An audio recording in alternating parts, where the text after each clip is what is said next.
Hello everyone, this is Prashant Singh and welcome to AC plus. मैं आशा करता हूं कि आप सभी ठीक होंगे और आपकी पढ़ाई बेहतर तरीके से चल रही होगी। आपके लिए जो मेरे पास में आज लाइन है वो ये है कि आप किसी भी काम को करने के लिए, अपने लक्ष्य को प्राप्त करने के लिए उस पर बहुत ज़्यादा विचार मत करिए, बस उस पर लगे रहिए। तो सोचिए मत, शुरुआत करिए किसी भी चीज़ को अचीव करने के लिए। वादा मत करिए कि हाँ सर कल करेंगे, परसों से करेंगे, हम स्टार्ट करना चाहते हैं लेकिन एक दिन आएगा जिस दिन हम स्टार्ट करेंगे। तो उस चीज़ के लिए आप वादा मत करिए, बस साबित करिए करके, और फिर बताइए मत, करके दिखाइए। तो आपके लिए यही तीनों विचार, यही तीनों सलाह जो है वो मेरे पास में है कि सोचो मत, शुरुआत करो, वादा मत करो, साबित करो और बताओ मत, इसको करके दिखाओ। इसी सलाह के साथ में आप अपने लक्ष्य की ओर लगातार बढ़ते रहिए, प्रयास करते रहिए, पढ़ाई करते रहिए और एक दिन आएगा कि आप अपने लक्ष्य को प्राप्त कर लेंगे। आइए शुरू करते हैं और देखते हैं कि लास्ट क्लास में मैंने जो आपको क्वेश्चन दिया था वो उसका राइट आंसर जो है वो क्या होगा। तो यहाँ पर मैंने पूछा था कि which country announce the vacant property refurbishment grant scheme. किस देश ने vacant property refurbishment grant scheme की घोषणा की है। तो सबसे पहले तो आपको ये पता होना चाहिए कि सर ये आखिर प्रॉपर्टी रिफर्बिशमेंट का मतलब होता क्या है। देखिए, इसके राइट आंसर की अगर हम बात करें तो इसकी शुरुआत, मतलब इसकी जो घोषणा की गई है वो आयरलैंड के द्वारा की गई है, राइट। अब आप ये समझ लीजिए कि इस प्रॉपर्टी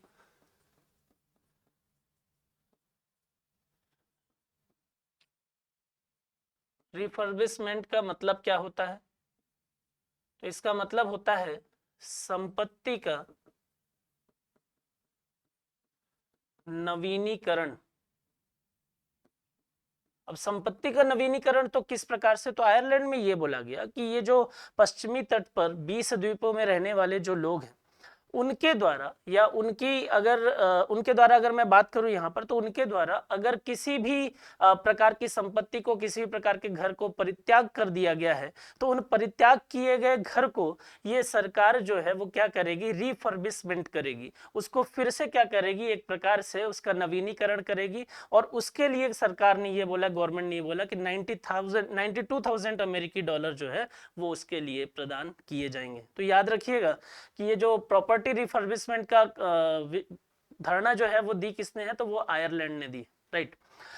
देखते हैं कि आज हमारे पास जो क्वेश्चन नंबर फर्स्ट है वो क्या बोल रहा है कि विच स्टेट और union territory is associated with the Ekamra project. देखिए, इकामरा क्षेत्र की अगर मैं बात करता हूं, इकामरा क्षेत्र की अगर मैं बात करता हूं, तो आपको पहले ये पता होना चाहिए कि इकामरा है क्या।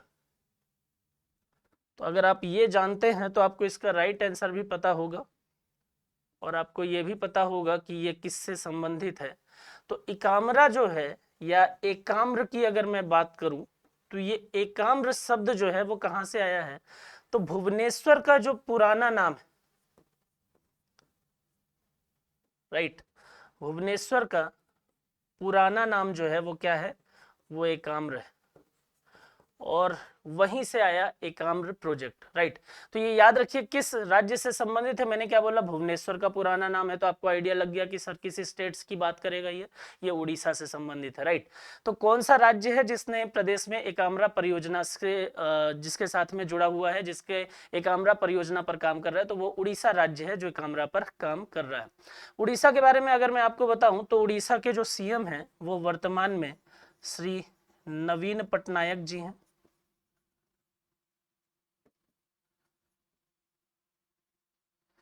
वर्तमान में श्री नवीन पटनायक है। और दूसरा अगर हम यहाँ पर देखें कि उड़ीसा की जो स्थापना दिवस है वो क्या है, तो वो है 1 अप्रैल। और उड़ीसा का जो स्थापना दिवस है उसको एक और नाम से जाना जाता है, उसको बोलते हैं उत्कल दिवस, राइट।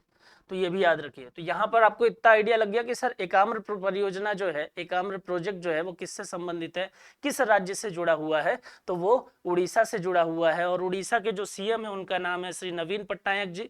उड़ीसा की स्थापना हुई है 1 अप्रैल को और इसलिए उड़ीसा दिवस की, या उड़ीसा स्थापना दिवस के तौर पर ये मनाया जाता है और इसी को हम उत्कल दिवस के तौर पर भी जानते हैं, राइट। दूसरा अगर हम देखें तो एकाम्र जो है वो भुवनेश्वर का पुराना नाम है।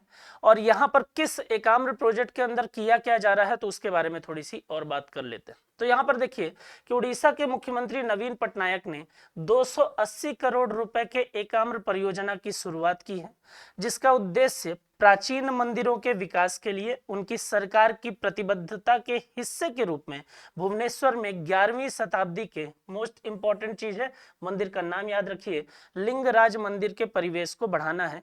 और 2019 में लॉन्च की गई एकाम्र योजना जो है, एकाम्र क्षेत्र भुवनेश्वर का प्राचीन नाम में ऐतिहासिक भगवान शिव के आसपास की लगभग 80 एकड़ भूमि को पुनर्जीवित करने का लक्ष्य रखती है। तो यहाँ पर अगर आप बात करेंगे और इस प्रोजेक्ट में अगर आप देखेंगे तो आपको ये पता चलेगा कि जो एकाम्र प्रोजेक्ट है या एकाम्र परियोजना है, इस परियोजना के अंतर्गत लिंगराज मंदिर, लिंगराज मंदिर का जो क्षेत्र है उसके लगभग 80 एकड़ भूमि का पुनर्जीवित करना है या उसको फिर से डेवलप करना है। और इस तरीके से डेवलप करना है कि जो मंदिर की विशेषताएं हैं, जो मंदिर के आसपास की चीजें हैं, उन चीजों को लोगों तक ज्यादा बेहतर तरीके से पहुंचाया जा सके। सड़कों को थोड़ा सा और चौड़ा किया जाएगा और मतलब आप ऐसा समझ लीजिए कि थोड़ा सा चीजों को और लुक एंड फील अच्छा होगा, चीजें और आसान होंगी, देखने में अच्छा लगेगा, जिसके कारण से पर्यटन जो है वो भी बढ़ेगा और पर्यटक वहां पर अट्रैक्ट होंगे। तो बस ये आप इतना याद रखिए कि जो ये प्रोजेक्ट एकाम्र है वो किससे रिलेटेड है, उड़ीसा, और उड़ीसा में लिंगराज मंदिर जो है उसके रीडेवलपमेंट अगर बात करूं मैं तो उसके आसपास के जो एरिया हैं उसके रीडेवलपमेंट से रिलेटेड ये है। और लिंगराज मंदिर की अगर बात करें तो भगवान शिव से ये संबंधित है। बात समझ में आ रही? चलिए अगली अगर बात करते हैं तो यहाँ पर देखिए question number 2, which organisation is going to release a consultation paper of finfluencers. यहाँ पर एक वर्ड लिखा हुआ है, यहाँ पर लिखा हुआ है फिनफ्लुएंसर। बोले सर ये फिनफ्लुएंसर क्या होता है? हम ये तो जानते थे कि इन्फ्लुएंसर्स होते हैं, हम ये तो जानते थे कि कुछ लोग होते हैं जो अपनी बातों से, अपने कामों से इन्फ्लुएंस करते हैं और किसी दूसरे काम को कराने के लिए या अपने आधारित किसी काम को कराने के लिए वो हमें प्रभावित करते हैं।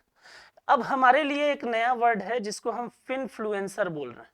तो याद रखिए कि फिनफ्लुएंसर जो है वो एक्चुअल में 2 वर्ड से मिलकर बना है, राइट।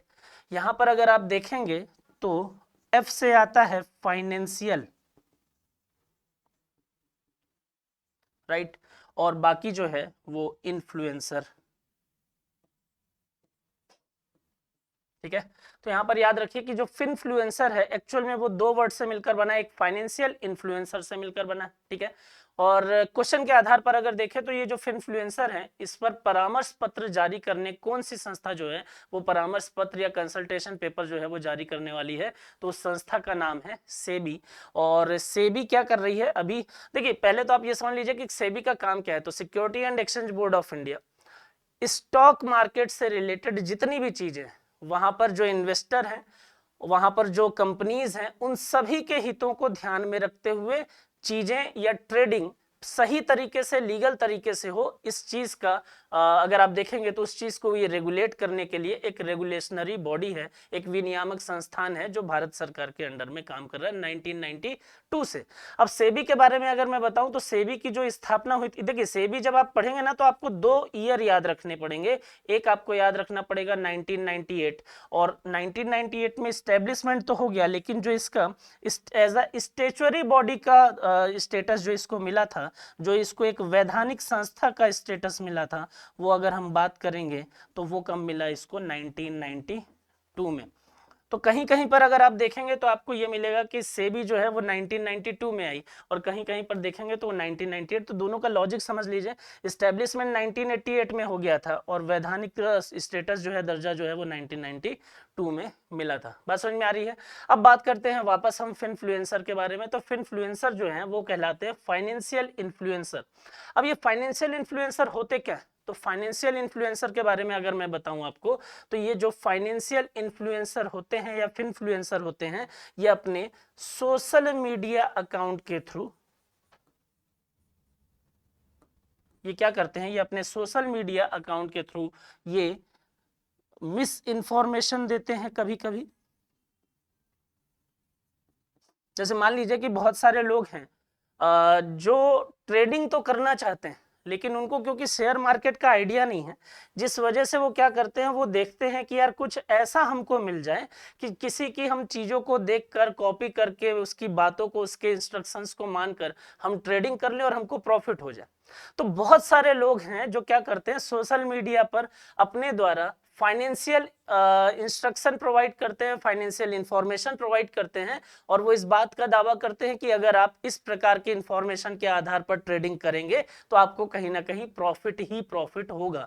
जो अगर आप देखेंगे तो जो शेयर मार्केट पर नए इन्वेस्टर होंगे वो बहुत जल्दी शेयर मार्केट से अट्रैक्ट हो जाते हैं। तो उनको ये लगता है कि यार ये तो इन्होंने बढ़िया चीज बता दी, उनको ये लगता है कि यार यहाँ पर तो अगर इस इंफॉर्मेशन के बेस पर मैं ट्रेडिंग कर लेता हूं तो आगे आने वाले दिनों में, आगे आने वाले सालों में मैं तो करोड़पति हो जाऊंगा।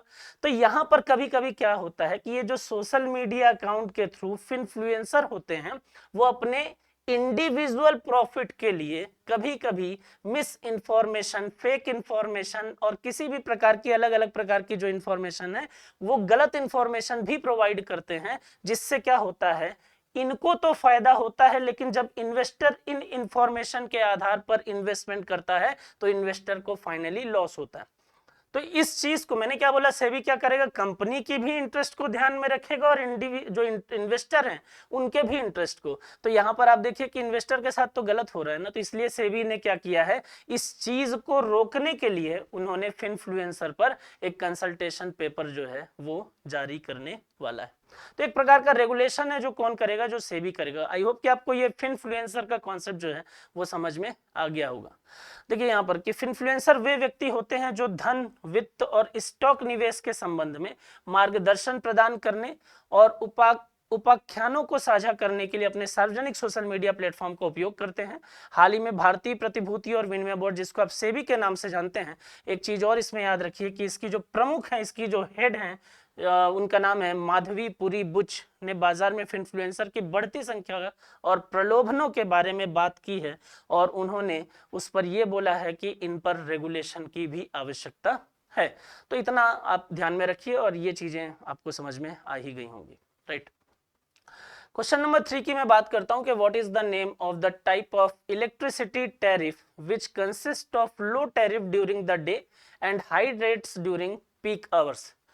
देखिए ये चीज तो हम जानते ही हैं, और इस प्रकार की एक अगर हम देखें तो उसमें से क्या नाम है जिसमें इस प्रकार की चीजें देखने को मिलती है कि जहां पर दिन के दिनों में जो बिजली के रेट होते हैं, जो मूल्य होता है वो कम होता है, और जब पीक आवर होता है जहां पर खपत ज्यादा होती है वहां पर उसके मूल्यों में वृद्धि कर दी जाती है। तो वो आखिर होता क्या है, राइट। तो यहाँ पर अगर आप देखेंगे तो इसमें जो स्कीम की अगर हम बात करें कि किसके तहत इस प्रकार की चीजें हो रही हैं, तो वो याद रखिएगा डिफरेंशियल टाइम बेस्ड टैरिफ कहलाता है। और डिफरेंशियल टाइम बेस्ड टैरिफ के अंतर्गत ही क्या होता है कि दिन के समय में जो टैरिफ होता है, जो मूल्य होगा, उसका चार्जेस होंगे वो कम रहेंगे, लेकिन जब पीक आवर होगा जहां पर कंजम्पशन बढ़ जाता है, उस टाइम ड्यूरेशन पर जो चार्जेस होते हैं वो क्या हो जाते हैं, वो बढ़ जाते हैं। तो वो कहलाता है differential time based tariff, right. अब बात ये आती है कि सर ये डिफरेंशियल टाइम बेस्ड टैरिफ जो है आखिर मतलब क्यों करने की जरूरत पड़ रही है, इस तरीके के नियमों को लाने की आवश्यकता क्यों पड़ रही है, ठीक है। तो आप याद रखिएगा कि डिफरेंशियल टाइम बेस्ड टैरिफ का अगर मैं उद्देश्य की बात करता हूं तो इसका उद्देश्य है कि जो इलेक्ट्रिसिटी है,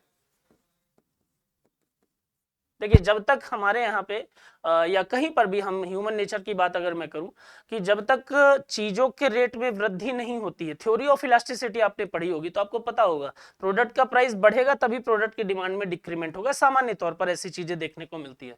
तो यहाँ पर क्योंकि जो भी डिपार्टमेंट है वो चाहता है कि हम क्या करें, हम इलेक्ट्रिसिटी का जो भी कंजम्पशन हो रहा है, इलेक्ट्रिसिटी का जो भी उपभोग हो रहा है, उस उपभोग को हम क्या करें, रेगुलेट करें। तो इलेक्ट्रिसिटी के अगर आप बात करेंगे कि इसके ऑब्जेक्टिव की, तो आप जानिए इसको कि इलेक्ट्रिसिटी के जो उपभोग है उस उपभोग को रेगुलेट करने के लिए यहाँ पर ये स्कीम जो है, यहाँ पर इस तरीके की प्रक्रिया जो है वो चलाई जा रही है। बात समझ में आ रही है। तो याद रखिएगा कि अगर हम बात करेंगे डे आवर की तो वहां पर टैरिफ जो है वो कम रहेंगे। अब अगर हम बात करेंगे पीक आवर की तो वहां पर टैरिफ जो है वो ज्यादा रहेंगे। और इस तरीके की चीजों के बारे में जो स्कीम है उसको हम बोलते हैं differential time based tariff, right. और अगर मैं इस डिपार्टमेंट की बात करता हूं तो it is announced by union power ministry, ठीक है। अगर आप देखेंगे तो किसके द्वारा इस तरीके की चीजें डेवलप की गई, मतलब अनाउंस्ड की गई है, तो याद रखिएगा इट इज अनाउंस्ड बाय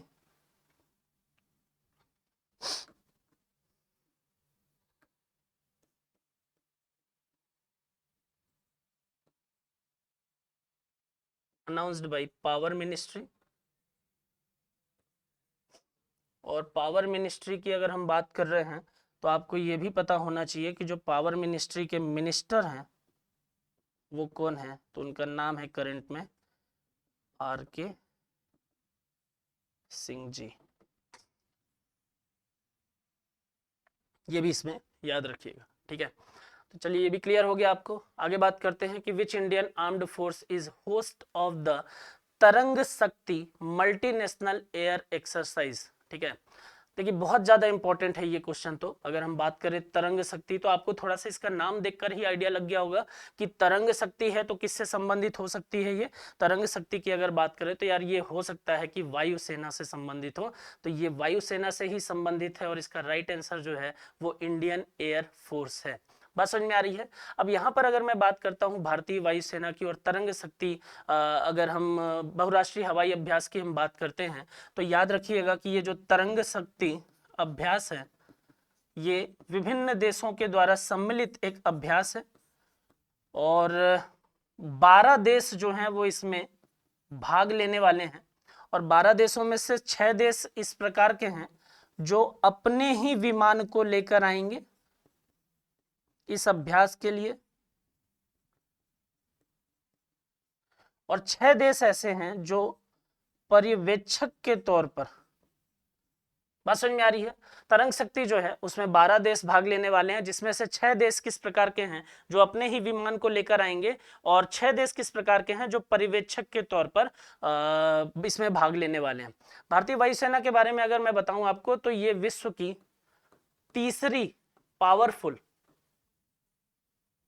ठीक है, ये वर्ल्ड की तीसरी थर्ड पावरफुल फोर्स जो है वो मानी जाती है। और अगर साइज के मामले में अगर हम बात करें तो फोर्थ लार्जेस्ट एयर फोर्स जो है वो इंडियन एयर फोर्स जो है वर्ल्ड में मानी जाती है। तो इसमें आप ये याद रखिएगा तरंग शक्ति जो है 12 देशों का एक कंबाइंड प्रैक्टिस है, कंबाइंड एक्सरसाइज है, जिसमें 12 देश भाग लेंगे, 6 अपने विमान को लेकर आएंगे, 6 पर्यवेक्षक होंगे। इंडियन एयरफोर्स जो है वो तीसरी सबसे शक्तिशाली एयरफोर्स मानी जा रही है। और इंडियन एयरफोर्स के बारे में अगर हम देखें तो यहाँ पर एक चीज, अच्छा तरंग शक्ति के बारे में एक चीज और याद रखिएगा कि ये भारत में होने वाला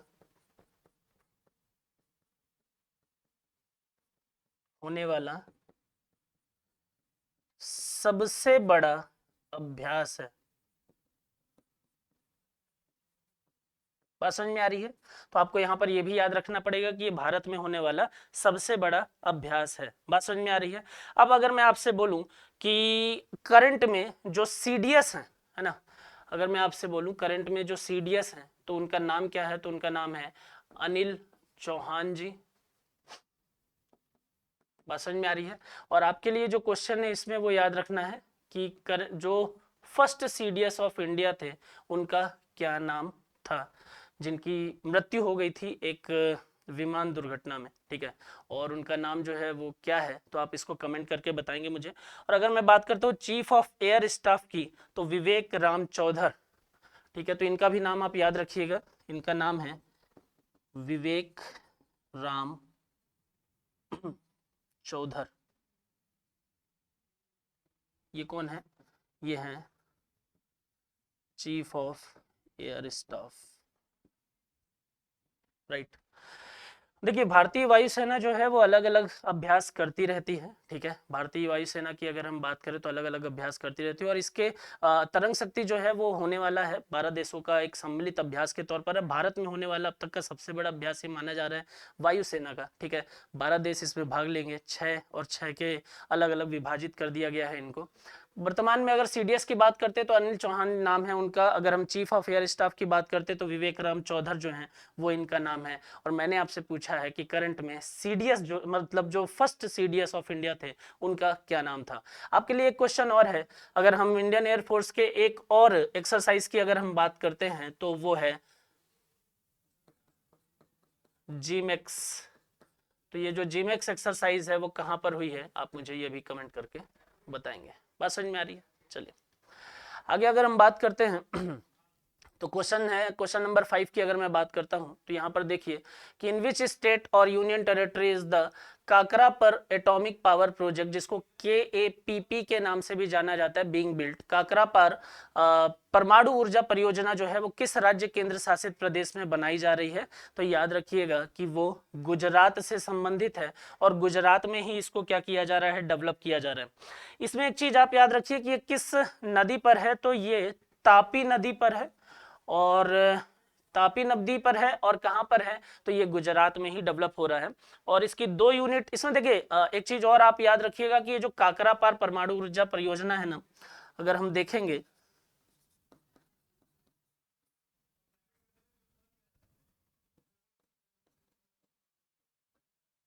परमाणु ऊर्जा परियोजना,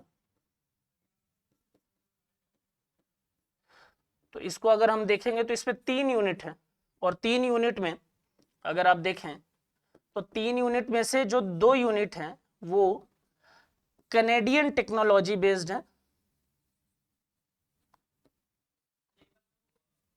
कैनेडियन टेक्नोलॉजी बेस्ड है, राइट। और जो इसकी 3rd यूनिट है वो पूरे तरीके से इंडियन टेक्नोलॉजी बेस्ड है। बात समझ में आ रही है? तो इसमें आप ये याद रखिएगा कि काकरा पार प्रोजेक्ट जो है वो कहाँ है, तापी नदी पर है, गुजरात में है। परमाणु ऊर्जा, काकरा पार परमाणु ऊर्जा परियोजना में 3 यूनिट देखने को मिलती है, जिसमें से 2 यूनिट जो है वो कैनेडियन टेक्नोलॉजी पर आधारित है, और जो इसकी तीसरी यूनिट है वो किस पर बेस्ड है, तो वो पूरे तरीके से भारतीय टेक्नोलॉजी, भारतीय तकनीकी पर आधारित है, right. Nuclear power corporation of India NPCIL की अगर मैं बात करूं तो NPCIL काकरापार में 700 मेगावाट के 2 दबाव युक्त भारी जल रिएक्टर की अगर हम बात करें तो उसका निर्माण कर रहा है। तो इतनी चीजें आप इसके बारे में याद रखिएगा, ठीक है, ये आप देख लीजिए। क्वेश्चन नंबर 6 की अगर मैं बात करता हूं यहाँ पर, तो याद ये रखना है कि पूछ आपसे ये रहा है कि with which company did the ministry of defence sign a contract for medium refit with life certification MRLC of INS Sankush. रक्षा मंत्रालय ने INS संकुश के medium refit with life certification के लिए किस कंपनी के साथ में अनुबंध जो है वो किया है, तो वो अनुबंध किया गया है, अगर यहाँ देखेंगे आप तो मझगांव डॉक शिप बिल्डर्स के साथ में ये अनुबंध किया गया है। और ये अनुबंध जो है वो कितने अमाउंट का है, तो याद रखिएगा कि ये 2725, अगर यहाँ पर आप देखेंगे तो आपको ये पता चलेगा कि ये जो अनुबंध हुआ है वो कितने अमाउंट का है, वो 2725 करोड़ रुपए का है। बात समझ में आ रही है? यहाँ पर देखिए कि अगर मैं बात करता हूँ किसकी, INS संकुश की, तो डिफेंस मिनिस्ट्री ने क्या किया है,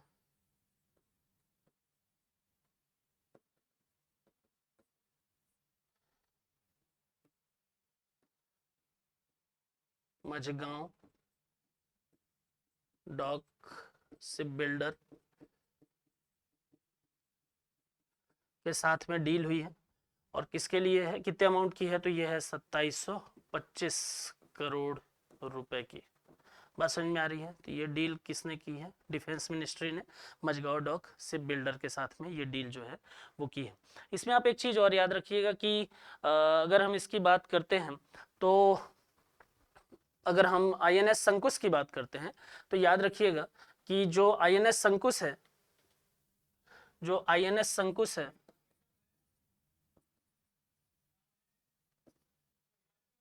INS संकुश वो HDW सबमरीन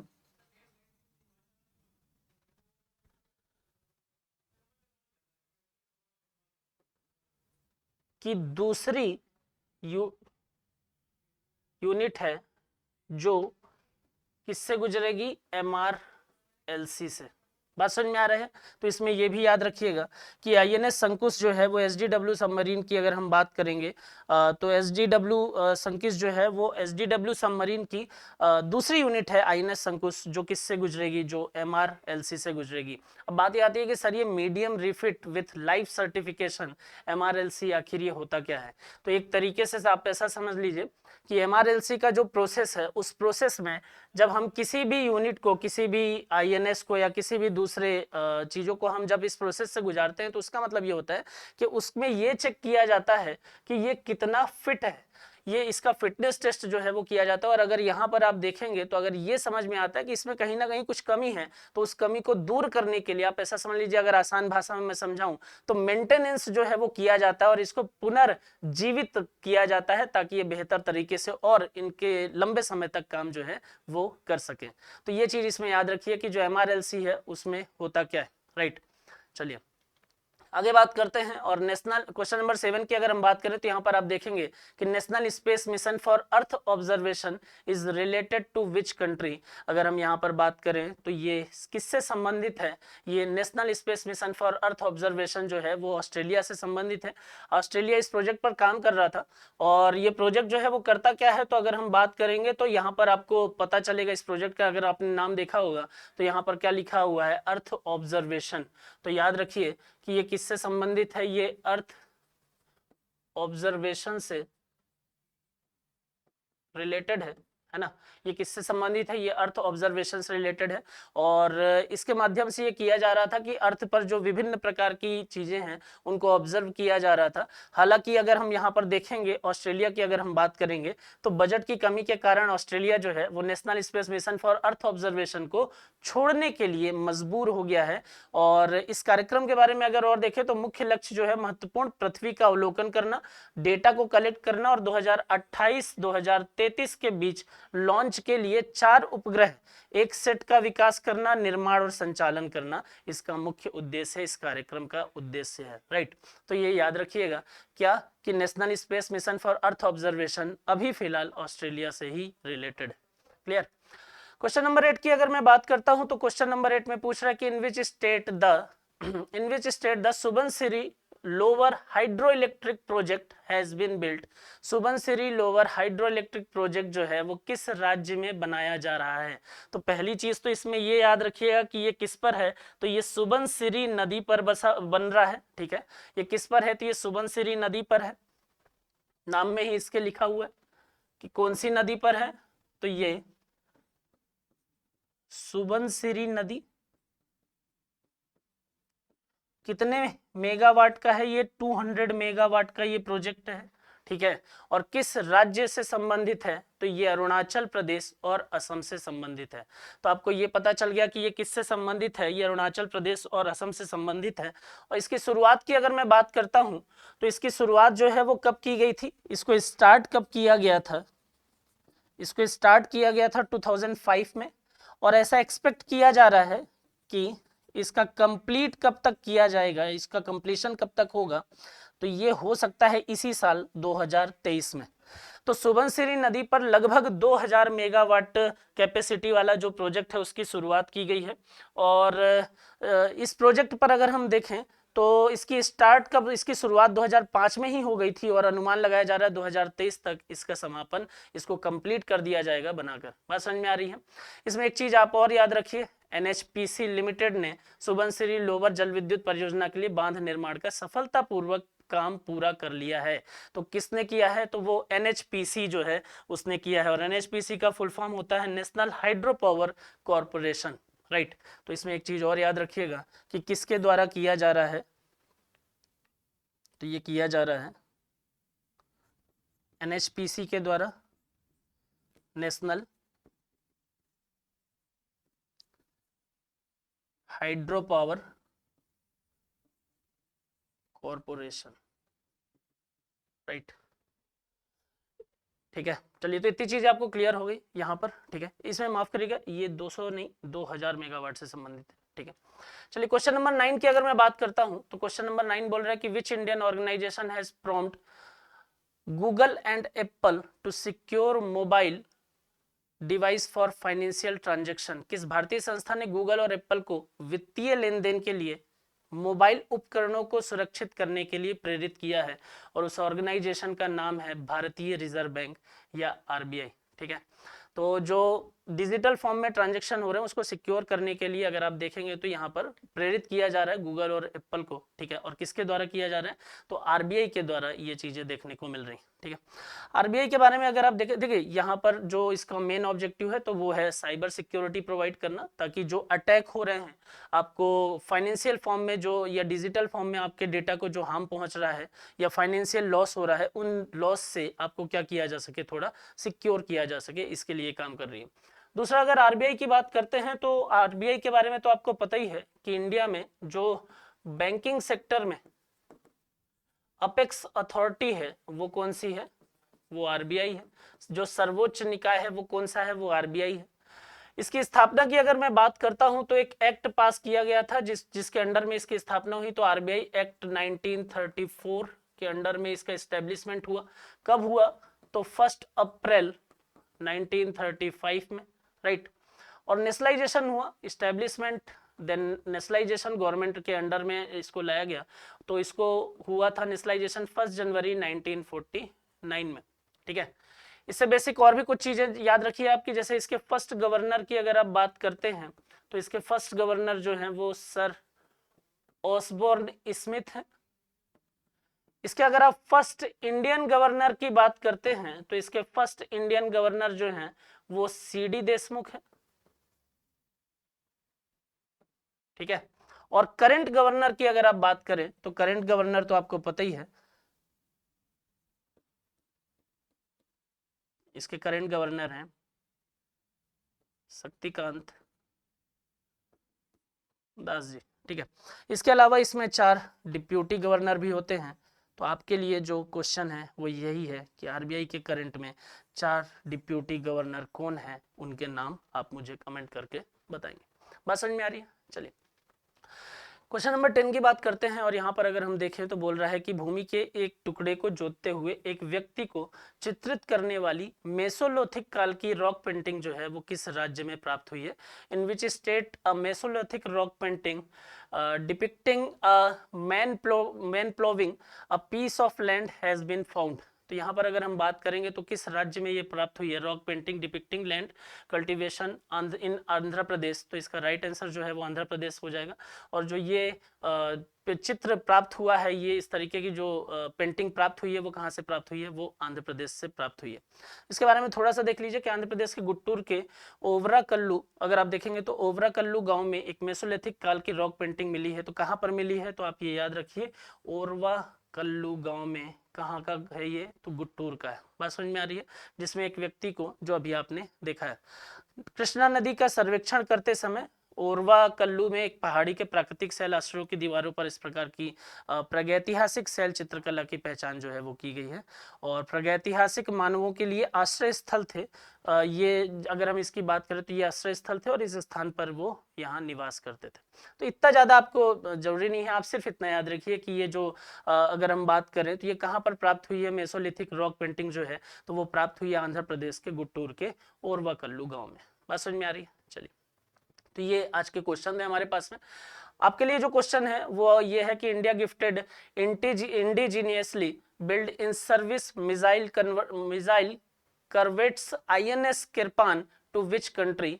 भारत ने किस देश को स्वदेश निर्मित इन सर्विस मिसाइल, अगर आप देखेंगे तो इन service missile corvette INS kirpan उपहार में दिया है? तो आपके लिए ये क्वेश्चन है और आप मुझे बताएंगे कि वियतनाम, बांग्लादेश, जापान और जर्मनी में से किस देश को ये चीजें दी गई हैं। बात समझ में आ रही है? चलिए फिर आज के लिए इतना काफी है। पढ़ाई करते रहिए, खुश रहिए। Thank you so much.